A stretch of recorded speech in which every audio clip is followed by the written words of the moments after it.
العلم هو النور الهادي والمفتاح لكل الخير من يرد الله به خيرا. بسم اللہ الرحمن الرحیم وصلی اللہ وسلم علی نبینا و مولانا محمد وعلی آلہ وصحبہ اجمعین اما بعد فاعوذ باللہ من الشیطان الرجیم افتطمعون ان یؤمنوا لکم وقد كان فريق منهم يسمعون كلام الله ثم يحرفونه من بعد ما عقلوه وهم يعلمون.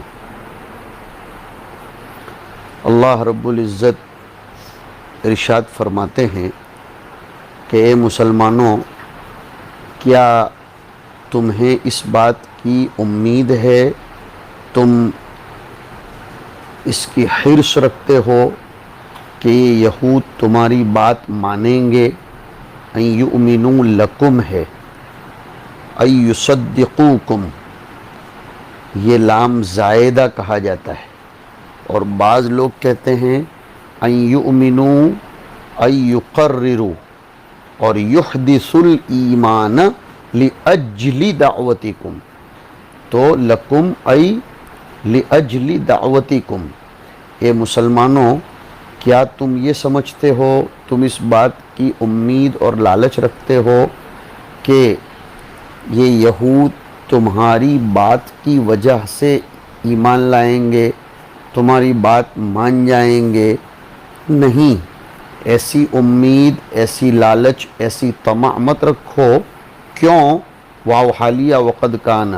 دوسری طرف ان کے بڑوں کا حال یہ ہے کہ وہ اللہ کے کلام کو تورات میں پڑھتے ہیں، اس میں نبی کا تذکرہ بھی ہوتا ہے اور وہ اس کو سن بھی لیتے ہیں، پھر بھی اس میں اپنی طرف سے سمجھنے کے بعد ہیر پھیر کرتے ہیں، اور وہ جانتے بھی ہیں کہ ہم یہ ہیر پھیر کر رہے ہیں.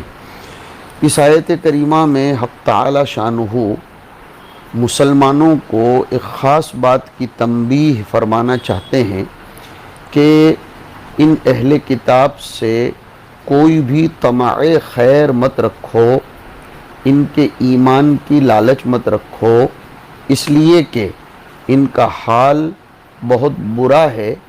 جن کے اسلاف کا یہ حال ہو، ان کے اخلاف ان کے خلاف کیسے چل سکتے ہیں؟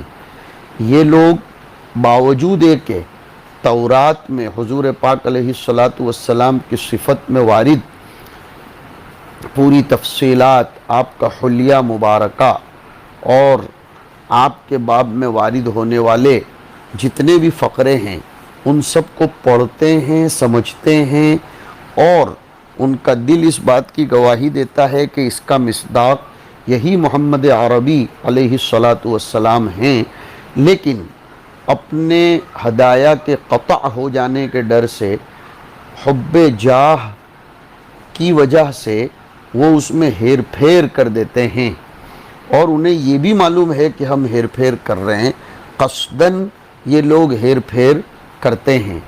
اس میں اب کتاب میں دیکھیے، افتطمعون، طمع کہتے ہیں تعلق القلب بالشیء تعلقا قویا. خطاب کس سے ہے؟ فرمایا ایھا المؤمنون ان یؤمنوا. یؤمنوا میں ہم ضمیر مرفوعی کا مرجع ہے، ای الیہود. کیا تمہیں اس بات کی لالچ ہے کہ یہود تمہاری بات مان جائیں گے؟ وقد کان فریق، فریق بمعنی طائفۃ منہم، اور فریق منہم سے مراد کون؟ اس لیے کہ وقد کانو نہیں ہے، کان فریق منہم، تو ان میں کی ایک جماعت سے مراد یہاں سیاق سباق کے اعتبار سے لینا پڑے گا احبارہم. یہود کے علماء کو احبار کہا جاتا ہے، اس لیے کہ وہ حبر، روشنائی سے لکھتے تھے، اپنی طرف سے آیات کو گھڑتے تھے. یکتبون الکتاب بایدیہم ثم یقولون ھذا من عند اللہ. تو یہ لوگ چونکہ حبر کا استعمال کرتے تھے، اس لیے ان کو احبار کہا جانے لگا، کہ ان میں کے احبار یسمعون کلام اللہ، اللہ کے کلام کو سنتے ہیں. اور یہاں کلام اللہ سے مراد ہے تورات، یا کلام اللہ سے مراد ہے قرآن کریم کا بالواسطہ سننا. اور ثم یحرفونہ کا قرینہ بتا رہا ہے کہ قرآن کریم مراد نہ لیا جائے بلکہ یہاں تورات ہی مراد لی جائے، کہ وہ تورات کو سنتے ہیں، کبھی بالواسطہ کبھی بلا واسطہ، جیسے ابن سوریہ کی درسگاہ میں بیٹھ کر وہ بلا واسطہ سنتے تھے، اور کبھی اپنے احبار کے حوالوں سے سنتے تھے، اور اس سنے ہوئے میں حضور کی صفات کا بھی تذکرہ ہوتا تھا، لیکن پھر انہیں اس بات کا ڈر تھا کہ اگر ہم جیسی باتیں حضور کے بارے میں تورات میں ہیں ایسی ہی بتا دیں گے تو پھر لوگ منطبق کریں گے کہ یہ تو وہی ہے جس کی موسیٰ نے خبر دی تھی، تو وہ ایمان لے آئیں گے۔ اس ڈر سے ثم یحرفونہ، وہ اس میں تحریف کر دیتے ہیں، وہ اس میں ہیر پھیر کرتے ہیں۔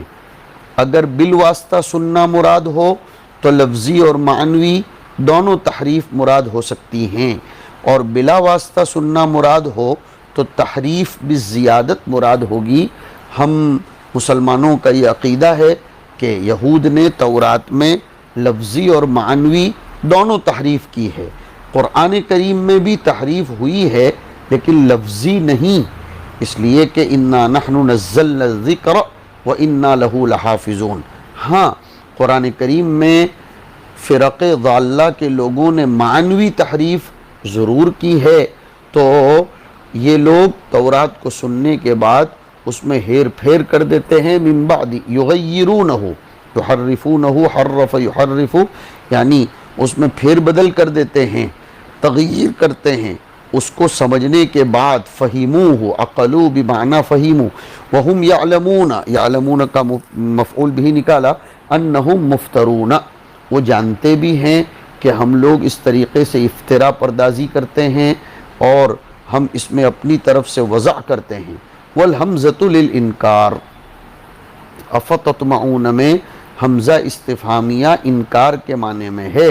جب انکار کے معنی میں ہے تو مطلب نکلے گا، دیکھو آگے، ای لا تطمعوا، تم ان یہود کے ایمان لانے کی کوئی امید مت رکھو، فلہم سابقۃ فی الکفر، اس لیے کہ یہ پہلے سے ہی کافر چلے آئے ہیں، ان کی گھٹی میں یہ بات پڑی ہوئی ہے۔ یہاں لفظی اعتبار سے ترکیب نحوی کو ذرا سمجھنا پڑے گا۔ افتطمعون، حمزہ استفہامیہ فا پر داخل ہو رہا ہے۔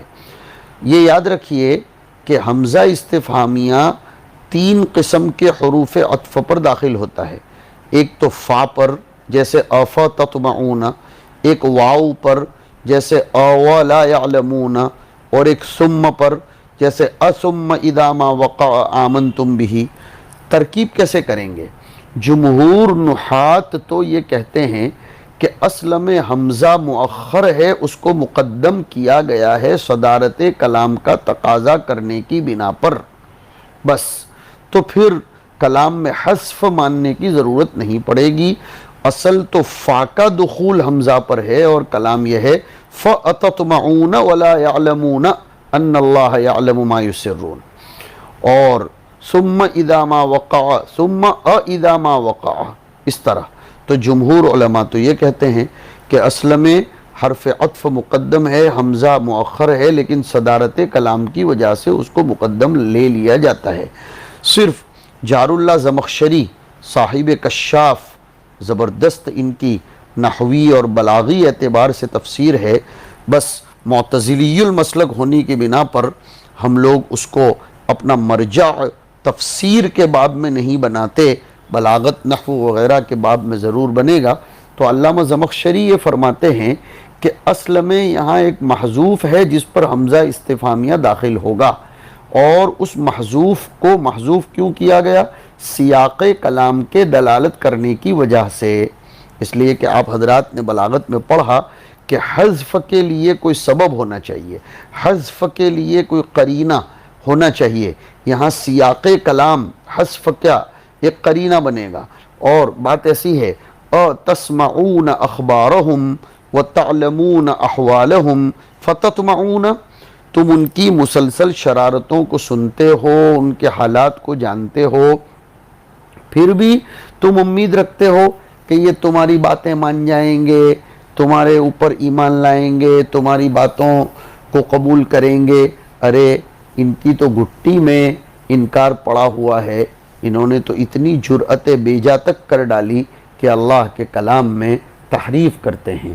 تورات میں نے ذکر کیا دونوں قسم کی تحریف ہوئی ہے، ورنہ معنوی تحریف تو قرآن کریم میں بھی فرق ضالہ والے کر چکے ہیں۔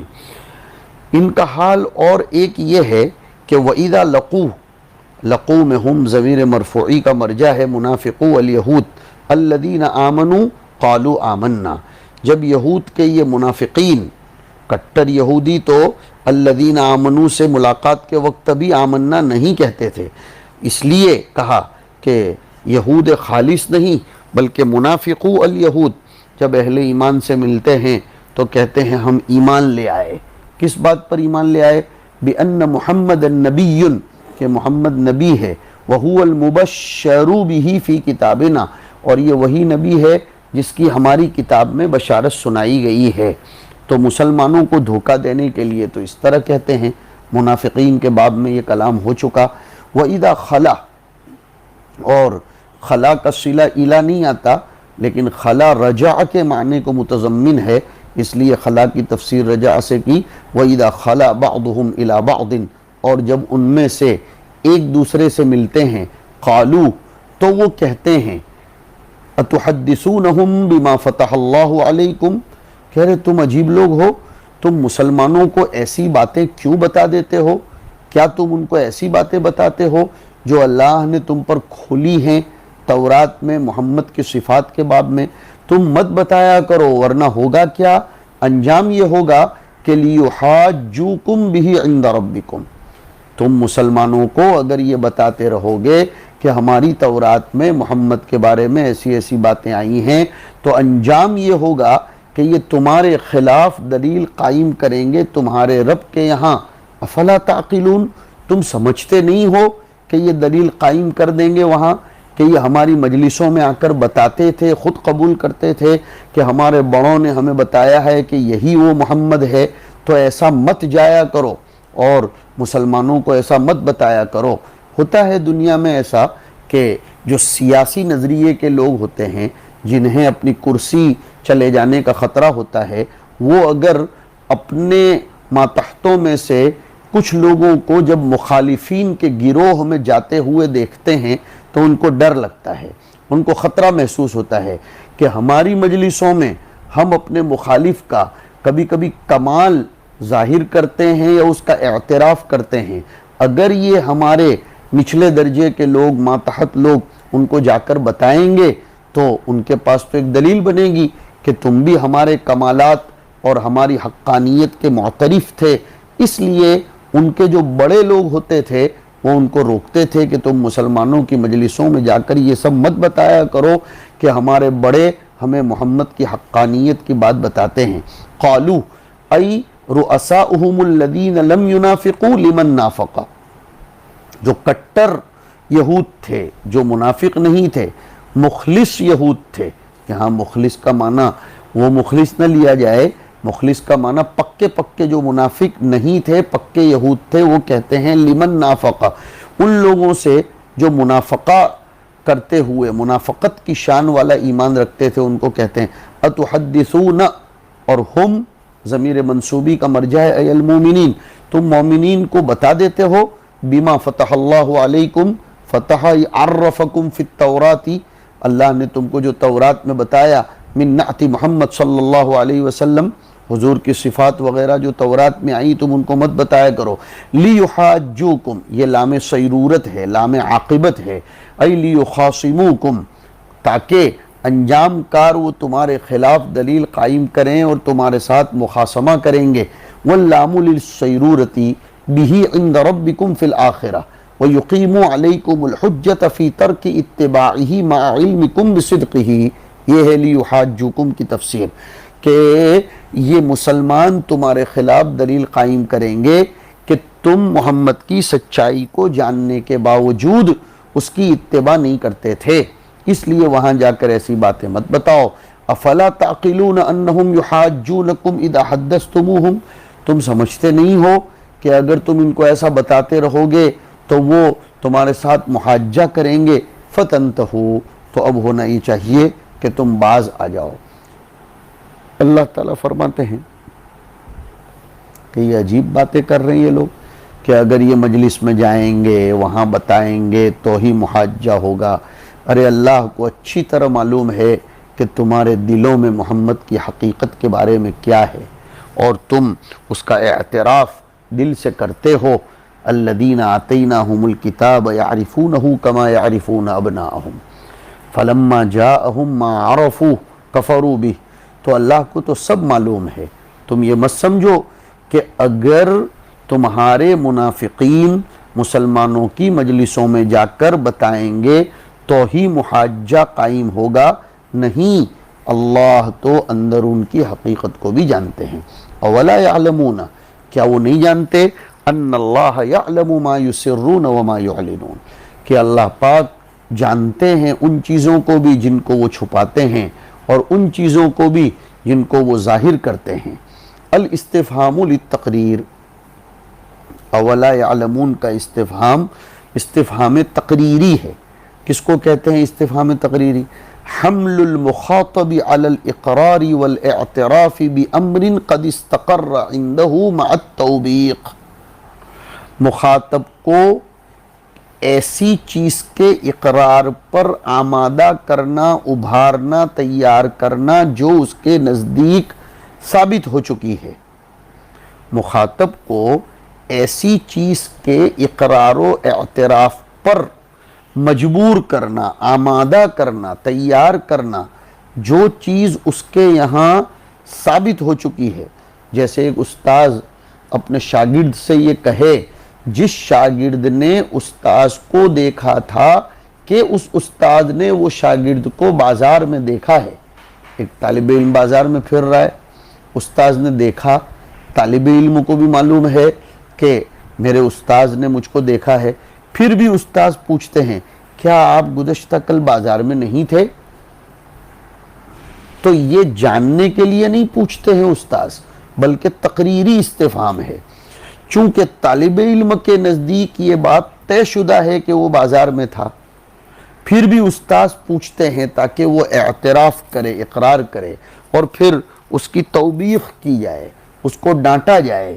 اس کو استفہام تقریری کہتے ہیں۔ یہاں تقریر اردو والی تقریر مراد نہیں ہے، بلکہ ایک بات کو ثابت کرنا۔